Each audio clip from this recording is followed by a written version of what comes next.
আসসালামু আলাইকুম। দৈনিক জয়সাগরের পক্ষ থেকে সকলকে জানাই আন্তরিক শুভেচ্ছা। সাথে আছি আমি জান্নাতুল তাহিরা জ্যোতি।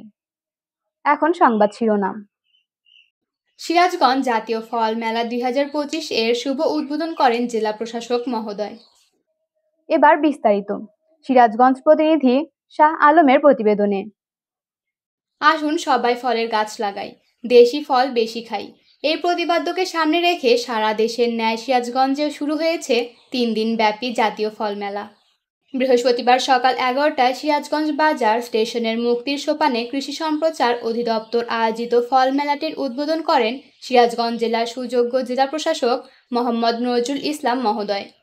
অনুষ্ঠানের প্রধান অতিথি জেলা প্রশাসক মোহাম্মদ নজরুল ইসলাম মহোদয় বলেন, দেশীয় ফল শুধু সুস্বাদুই নয়, এগুলো আমাদের পুষ্টির চাহিদা পূরণেও গুরুত্বপূর্ণ ভূমিকা রাখে। ফল মেলার মাধ্যমে মানুষের মধ্যে দেশীয় ফল চাষে আগ্রহ বাড়বে। একই সঙ্গে কৃষকদের জন্য এটি একটি বড় সুযোগ। অনুষ্ঠানে সভাপতিত্ব করেন কৃষি সম্প্রচার অধিদপ্তর সিরাজগঞ্জের উপপরিচালক কৃষিবিদ আহসান শহীদ সরকার।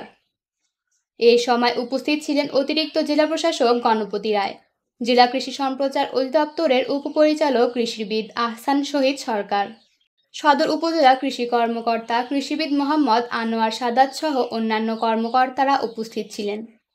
মেলায় ১১টি স্টলে রয়েছে বিভিন্ন ধরনের ফল ও ফলের চারা। এমন মেলা জেলায় ফল উৎপাদনে ও মানুষকে ফলের গাছ লাগাতে উদ্বুদ্ধ করবে বলে মনে করছেন সংশ্লিষ্টরা। আম, কাঁঠাল, লিচু, পেয়ারা, জাম, তেঁতুল, বেল, ডালিম, তাল, লটকন সহ নানা প্রজাতির দেশীয় ফল প্রদর্শন ও বিক্রির ব্যবস্থা রাখা হয়েছে। মেলায় ফলের চারাও বিক্রি ও প্রদর্শন করা হচ্ছে। এছাড়াও মেলার দ্বিতীয় ও তৃতীয় দিনে থাকবে কৃষি বিষয়ক সেমিনার, ফল চাষে উৎসাহ প্রদানমূলক সভা এবং চারা বিতরণ কার্যক্রম। মেলা চলবে ২১ জুন পর্যন্ত, প্রতিদিন সকাল ১০টা থেকে সন্ধ্যা ৬টা পর্যন্ত। ফলপ্রেমী ও কৃষিপ্রেমিক মানুষকে মেলায় এসে দেশীয় ফল চাষে আগ্রহী হওয়ার আহ্বান জানিয়েছেন আয়োজকরা।